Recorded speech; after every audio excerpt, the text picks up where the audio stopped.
This week in the conversation, I have the honor to receive once more my friend from California, Paul Emerick. This time we're going to be talking about book two, titled Shimmer from the Sword Band series. But before we get into this interesting conversation, as I always do, I always remind my viewers, you viewers, not to forget my own creation, especially the last two books that I published. The bittersweet duo, they call them now, bittersweet memories of last spring, and last spring was bittersweet, which was published back in July. So I'm asking you to do your diligence if you have not gotten a copy to do so. And if you have already purchased a copy, you can always invite your friends, your in the reader circle, to get a copy too. Of course, also, if you like this video at the end of it, don't forget to hit the like button. And of course, I will continue to ask you to tell fans and friends to continue to subscribe to to the conversation, the production of CSMS magazine.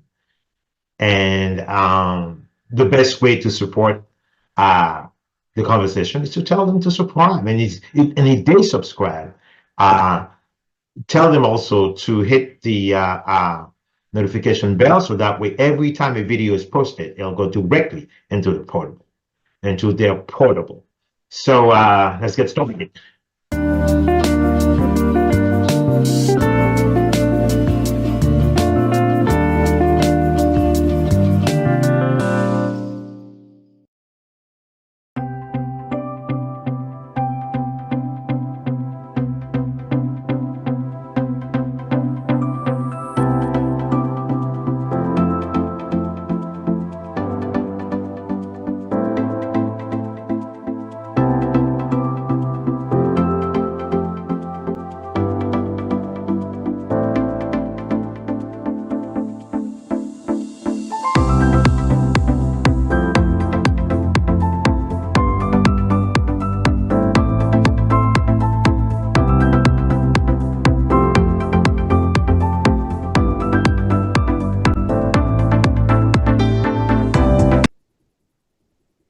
Again, my name is Ardain Isma, and I'm here this evening with author Paul Emerick. He's joining me from California. And tonight we're going to have another chat. Remember the last time we talked, it was the beginning of a series he had just published under the title Sword Bean. Now tonight is the sequel we're going to be talking about. Again, Paul, I have to say it's a pleasure, as always, to have you back in the conversation. Thank you for having me, Ardain. Glad to be here. Okay. So, Shimmer first, would you please tell or educate the audience, why did you come up with this new title, Shimmer first? Can you explain it to us? Okay, so basically I wanted to do a change of setting from where the main setting was in the first book, Swordbane. So the half of the story, the main setting is in this far northern location, similar to the latitude of like Alaska or Scandinavian countries like Norway and Sweden. Okay. And I kind of came up with the idea just thinking of like a natural phenomena such as auroras, and thinking, if you had that type of environment, how cool it would be to think of that kind of reflecting off like a frozen river. And then I kind of thought like shimmer frost, because it could be a river, it's either frozen or it's like a frost environment, and then you could see like a shimmer, a reflection from an aurora in that type of setting at night. So that's where I kind of came up with the name. Okay. And I'm gonna get you up, because I know you say that 10 years after the final events of the original novel Swordman, a new adventure and plot unfolds, which is Summerfrost. And you said the hero of the elite order of the camaraderie find themselves separated while pursuing and confronting a cultist caravan of the departed but glorified Dark Lord Duke Derceus. Could you please explain to us a little bit Who's that? Who's the Lord? Because we know exactly what the Lord is. And this particular event, could you tell us exactly what the role of the Lord is at this point? So Decius, basically, just there's a little backtrack to go to the first story, because the Mm-hmm. second one takes place after some major events where Decius was originally like a general and a provincial governor of one region of originally the kingdom of Swordbane, Mm-hmm. and he rebels against the king because he feels like his people that he presides over are socially neglected, and he decides basically why not put his interests in making a dark alliance with, and this is fantasy of course, goblins, orcs, other beastly creatures that have a common cause, and he's pretty much all up to embrace the concepts of darkness or evil doing if that's going to better his people that he directly represents and governs over. So he embraces that title that these beastly creatures would give him, and it's pretty deep. But basically, he's also embracing another title of being in this like mythological setting and fantasy setting I set up as almost like a messiah type of role, but basically being what I call a chosen vessel, where Mm-hmm. basically he's pursuing all these dark evil deeds he's doing in order to satisfy these little mythological deities I based off Etruscan Roman mythology, Kalu or Kalu, the one that represents death, and then Lauren, the one that represents war, with him committing all kinds of acts of war, death, and destruction.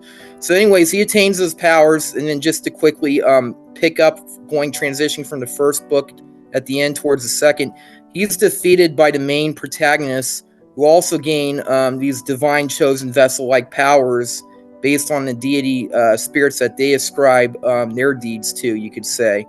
And he basically is still seen as a glorified departed villain, because this war that he starts at the end of the first book, basically it's like a truce. It's not finished in the sense of one prevailing over the other. So you have what's left of Swordbane, and then the faction that he originally led is called the Imperial Remnant, which is Mm-hmm. like a revisionist faction where he wants to resurrect this great ancient empire. It's called the Lupercalian Empire.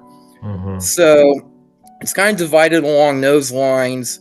And basically, the faction that he led, which his Mm-hmm. wife now picks up the job in leading, along with later on his son, Mm-hmm. they basically elevate him to a status of being like deified almost, or Okay. worshipped after death. And this cult, basically, there's multiple cults that are trying to recruit child soldiers Mm-hmm. into this type of empire that they're trying to resurrect by going across the borders illegally into Swordbane territory to recruit from. And of course, you got the main heroes are going to try to intercept them, and this is where it's going to escalate in the book, where they are going to go end up in Shimmer Frost through this fantasy type of teleportation portal, where two of the heroes get stranded there.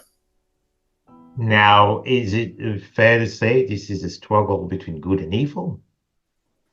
Yeah, it very much is, but it's also going to get complicated because there's an anti-hero element. The story kind of splits off into two main storylines. Mm-hmm. One of them goes with the protagonists, Mm-hmm. Marin and Leonidas or Lenitus, Mm-hmm. from the first story, where they're in Shimmerfrost. They get caught up in a new geopolitical event, Mm-hmm. and they decide, as much as they want to go home, they got to do the right thing and help out Yeah. Yeah. the people that are there in that type of event. And then, it's a whole different geopolitical ball game, but it's Mm-hmm. actually tied into the area where they're from, because Decius's wife, Lucia, and her son, Lucianus, they're making these far-reaching, distant, dark alliances with other, bad powers that be, evil powers that Exactly. be, as far as Mm-hmm. Shimmerfrost.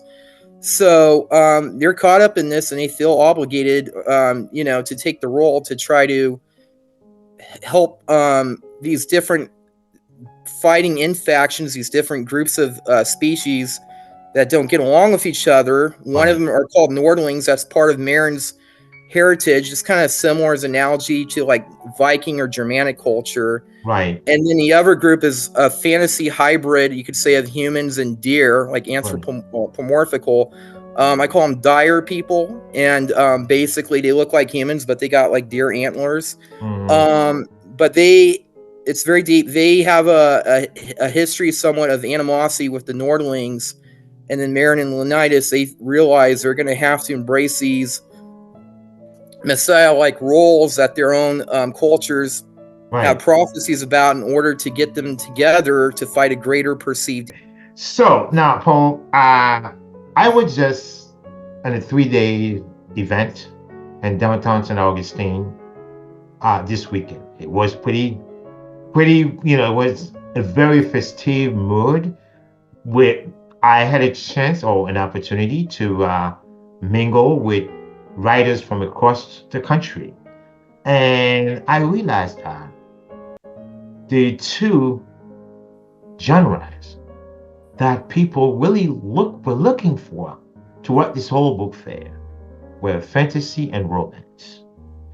I know romance has been, top the number one genre when it comes to regular readers. They look for that fluffy story. But also second, and the same line is fantasy. And I know you write your fantasy, I think, falls into the category of it's not horror, it's the how do you call it again? Dark fantasy? Yeah, dark fantasy. Yeah, definitely this book too. Compared to the last one, I would Mhm. consider the last one epic fantasy, like traditional epic. This one, I'm not gonna lie, it is dark, and then I didn't tell you half of the other storyline, but it picks up in this hell type of setting called Hadal Infernum with the two main antagonists, Decius and Lucia. Well, let me ask you something here. Yeah. Why do you think people are so fascinated about fantasy and dystopian kind of fantasy or dark fantasy? So why do you think the public is so fascinated? Is that the great escapism that it offers? Could you educate us? I think it is in part. I mean, for me, when I write about that, in a sense, it is in part for escapism. But to me, I also do it for cathartic purposes of kind of like looking at issues we deal with today, especially with the last book, and Right. trying to see like parallels or maybe a different lens by replacing it with a different setting, different characters, different cultures, maybe similar to the ones that are Mhm. based on history, Right. and saying that, maybe there's some light, a truth to what we're not looking at that we can see from a story told in that sense to help us make sense when we wake up and come to the reality of things in the real world. Okay. Okay. So another way, this is the sequel, and then this series. How many books you plan on writing? Well, I'm not gonna lie, it's gonna be a trilogy. I am working on the third one Okay. now even, and the one thing I will say, I think the third one will be more like the first one, where it's going to go deep into parallels with contemporary themes. Hmm. When I just did Shimmer Frost, I felt like this is more of like fantasy that doesn't relate too much with current events, maybe a little bit, but really not too much compared to the last one, and then what I plan to be the third one, which I'm working Right. on now. Okay. And after then you'll switch to another story, right? Oh, that's gonna be the fun part. I really got in love invested in the characters, so I'll have to see where it goes. But I seriously plan to do a spin-off. Really? Yeah, I do. In the third book, I'm gonna have two characters that are like fairly important side characters. When I do the spin-off, I'm gonna have those two characters become the main ones, and it's gonna be like kind of like a prequel to Hmm. Shimmer Frost. It's gonna take Hmm. place between the events of Swordbane and Shimmer Right. Frost. Right. And it's gonna be more like a horror fantasy, or like a suspense fantasy. Okay. But I mean, I kind of have like a timeline of like if I want to keep writing, continuing. It's like no, I definitely got invested with the characters. I want to continue their story, but Uh-huh. I want to make a set stone trilogy Uh-huh. with the main characters I have right now. Uh-huh. Now, because I know in our last conversation, we also talked about historical fiction. Now, is this something you think sometime in the future you might be interested in writing? I have to say, probably not. I do like historical fiction, but probably not. Other than it might influence me, just like with history and current events, Right. and the next thing I write for fantasy, I Right. will say it will probably influence me along those lines. Mhm. Um, or I'll make like really strong connections to certain types of events off of history, but put into a fantasy story, like a major watershed event. Okay. Yeah, kind of like what I did with Swordbane when they had that 20-year-long war, and it started at the beginning with this desert king called Marjuan, and the major Uh-huh. event I based it off. It was like 9/11, like a catastrophic event with a lot of Exactly. lives at stake. Yeah, so it'll be Which something led like to that. the war in Afghanistan that lasted over 20 years. You Yeah. know, but let me ask you something.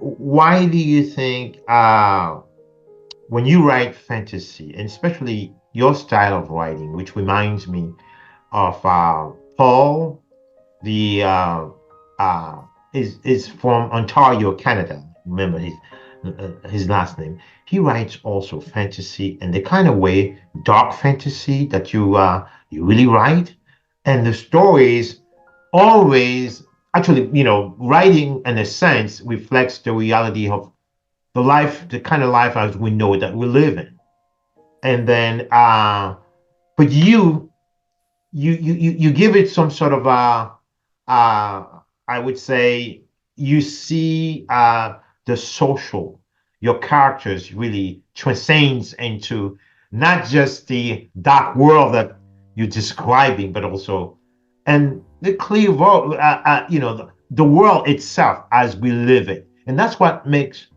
the connection between human and the creatures or your characters in your story, because fiction reflects reality. Now, my question is to you, Paul.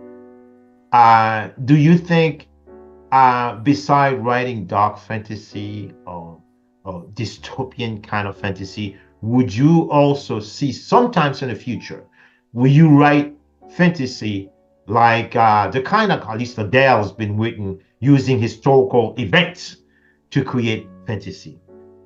Like I'm talking about, she uses her last book centers around the French Revolution and with Marie Antoinette and all kind of major characters, the king and all that, and, as the backdrop to the story itself. But do you plan? Is that something that you anticipate of infusing into your fantasy stories in the future? I don't think so. Well, maybe I'll give like one little spoiler. I don't know if I'm interpreting what you're saying correctly, but for example, if I gave a mention, like say, for example, we read Shakespeare's Julius Caesar, and we talk Right, about the seer giving Caesar a warning, right, beware the ides of March.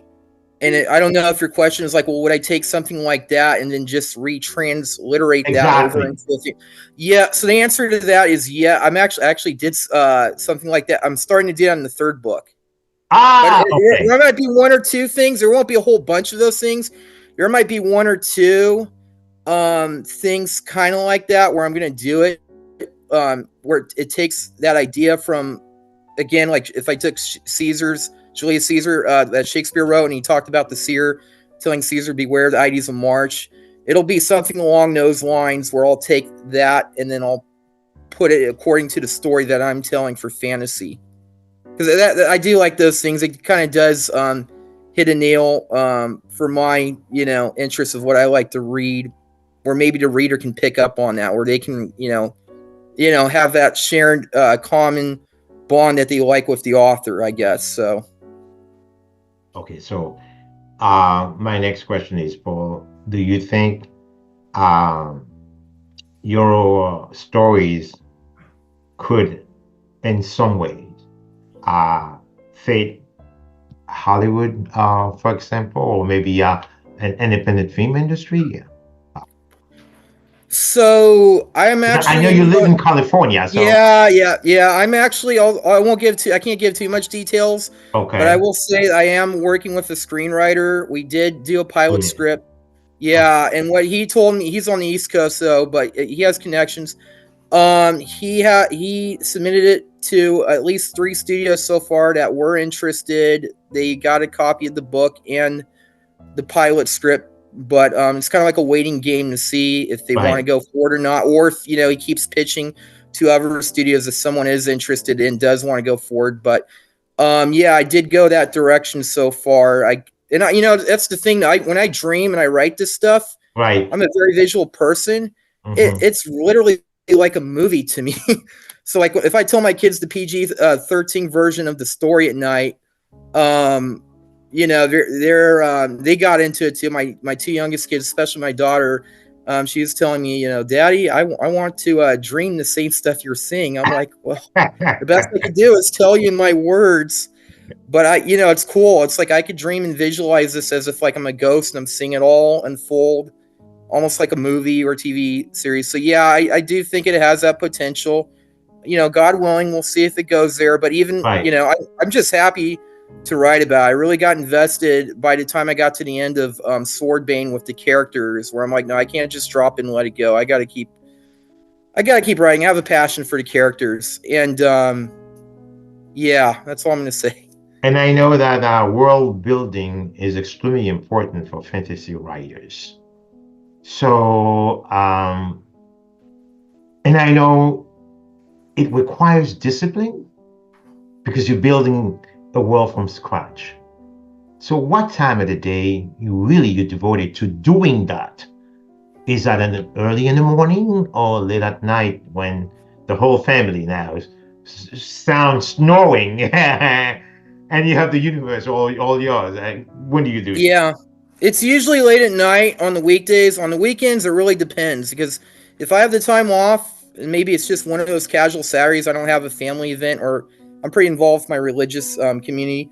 But Mm. if not, then I'll spend a good day doing that. And usually, the way I world build, I think I told you this from the last conversation you had with me, is I get like a PowerPoint map, like I get a geographical one of maybe of like the West Coast U.S. or whatnot, and then basically I take like different picture arts that are representative of historical cultures like Roman, Celtic, Germanic. And I kind of use that as a stand-in to put it on the map, Mm. and then I just I get kind of like a copy, like a Photoshop of different characters that really Right, look like the ones I use in the book. So right, it's almost like I'm making a board game, just setting right, this up and making it as I go along, because right. that's how I think sometimes. And the only hard part I will say though is, especially the last one, it wasn't as long as Swordbane, Uh-huh.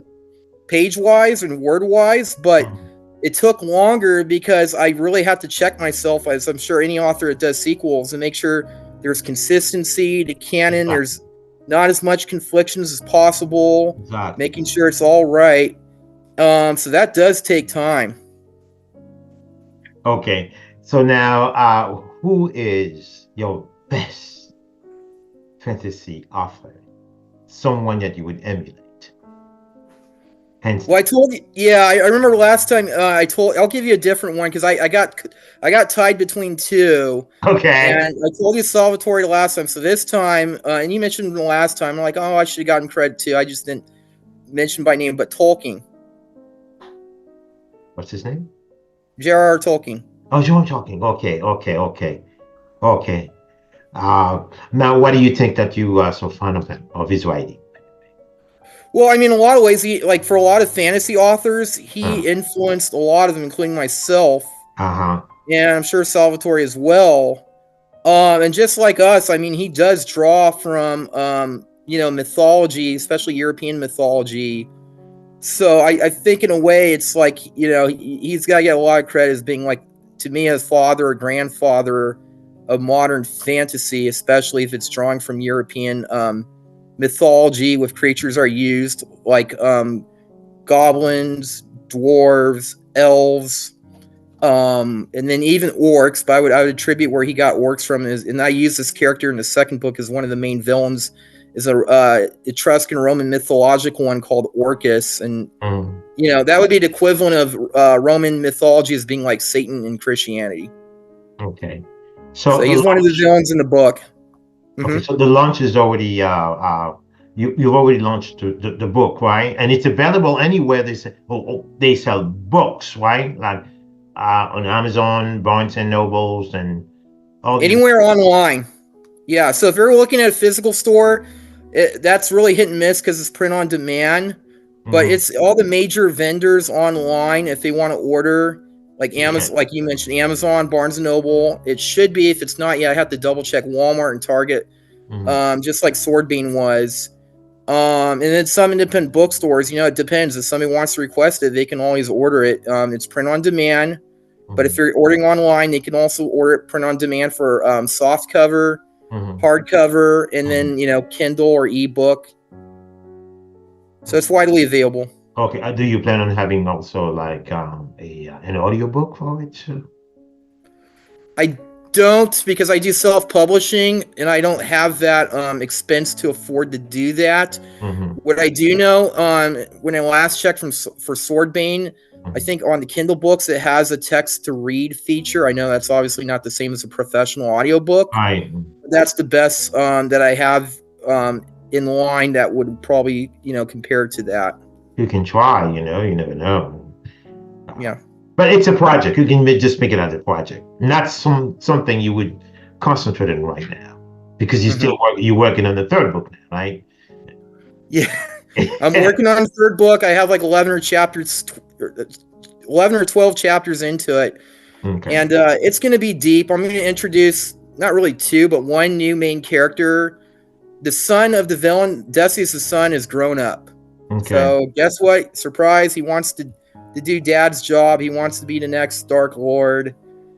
It's going to be a very deep story. It's going to involve. It's kind of like I introduced in Shimmer Frost, the theme I mentioned to you earlier. A little, I touched really lightly on it, but I'm going to hit more to home on it. Hmm. Was some issues I think are important, like child trafficking, Hmm. just human trafficking in general, drug trafficking. So I'm going to touch on those issues when I do the third book. The third book, okay. Yeah, but the Will second be- one, I just wanted to make it like a dark fantasy. So I mean, if you thought Swordbane was, dystopian or dark fantasy, I Mhm. would definitely say the second one is purposely dark Mhm. fantasy, Mhm. especially with half the storyline focusing on Decius and Lucia and being in this mythological version of hell called Mhm. Hadal Infernum.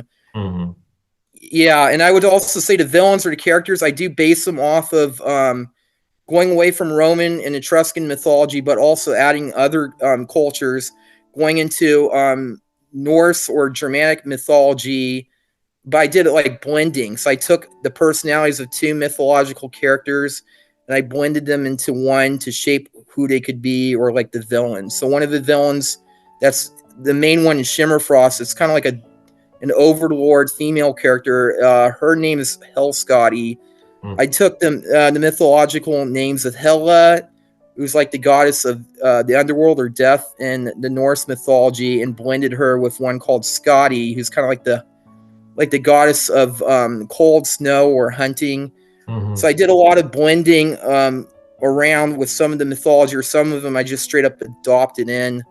So it's interesting. Those who have an interest in history or mythology, especially European, they're probably going to pick up on it, and maybe a little bit from northern Native American too. Oh, okay. Yeah, Okay. one of the other villains I introduced is called Wendigo. If anyone's familiar with that term or name, that's I a remember. common one in Native American mythology. Yeah. Uh-huh. Okay. I remember that. It's a very old character, by the way. Wendigo. It's very, very old character. Mm-hmm. Yeah. So how did you get to come to? I mean, that's pretty older than you are. That character, Wendigo. Now, Mm-hmm. did you when you were in high school, probably in middle school, were you reading type of stories like this? I read, so I did two ways. Part of it might have been the curriculum I had that I read. Uh-huh. Um, but I would say a lot of it is just I love to read a lot, even when it was outside what the curriculum I was given to read in school. I just read a lot when I was a young kid. I read ahead of the curriculum, so to speak. So they would probably teach kids about ancient like Roman history in 6th grade. I was reading this in 3rd and 4th grade. Wow. Right, and part of it's cultural too, because in Italian culture, that's our culture. So to me, it's important to learn about. But just other cultures and stuff in general, I did tend to read a lot, and I still do. I love history and the lore and fantasy and mythology of different cultures. Now, as we're getting to the end of our conversation, um, is there anything that you would like to tell the audience about the best way to brand your name as a fantasy author? Someone out there who would want to follow your path, for example. What's the best way to brand your name as a fantasy writer? Well, I'm still learning in the marketing sense, but I would just say like giving it your all, your effort in terms of like using what you know. And I'm not the most high tech guy, but I try, and I just trying to get to meet people and author Facebook, and I think that's how I met you. And then seeing the opportunities for those who are interested in doing podcasts, which I want to thank you for doing for us fellow authors too, Ardain. Thank you very much for that. But just using what with the technology. And I do that too. I make character book trailers. I try to find royalty-free music. So I do have some experience just making those types of presentations, like a slideshow one. I think that does help a little bit for those who are very visual that gravitate towards that. Yeah. Just before we end this conversation, I was watching some of the authors over the past couple of days. They all have a set, like a story that continues, from book 1 to book 2 to book 3. And I asked some of them, they say you can't be a fantasy author and not to think about how to write series, because readers, they love that. They want to standalone stories. They tend to see for more like literary fiction, not necessarily fantasy or romance. Is there a truth to that? That's a hard one. I don't even know if I can fully answer that. And a part of it too is just because that's all I've actually written for publication, not counting like college classes and doing history papers. Right. I guess to be fair, I could say, well, I did write one historical fiction one for a history class. I did one off the Third Punic War when Rome was basically destroying what was left of Carthage. So I did write a historical paper on that, but not like an actual book publication. Okay. And like I said, the only thing I can answer, I think, or I could attest to, is just for fantasy and my experience in that is I think it all depends on how the author wants to approach and go to direction. Like they might just be like a one and done. They write one fantasy book and they might be content with closing it like that. And I can only attest for my own self and how I write, where the characters I have, I just got so invested in them, especially telling the stories to my kids, where I'm like, I cannot let it drop. And I guess the one thing I'll say, which is interesting, is I kind of see it in the visual sense where the characters, the main heroes, the two of them that are lovers, Leonidas and Marin, it's almost like they're immortal. They're always going to be there as the political events and everything changes. And I do have that purposely mapped out in my head. Okay. Even when I get the trilogy done and I keep the series, they're always there. But the interesting part, too, is the family. At least for Decius and Lucia, right. Give like a Roman name. It's called the Nietzsche DM family. Right. It's gonna be interesting because that part I'm gonna plan to continue. Also, it's just it's gonna have new characters along the way, and it's gonna be interesting to see how those two main heroes interact with who's left in that family. So I guess that's the one part I will kind of say where that's my intrigue as an author, is how I plan to continue it. Okay. Yeah, I don't know if that answers the question. I'm sorry. Yeah, that's good. And with that, I'm just gonna say, it's been more than a pleasure to sit down with impeccable Paul That's right. Santoro Emerick.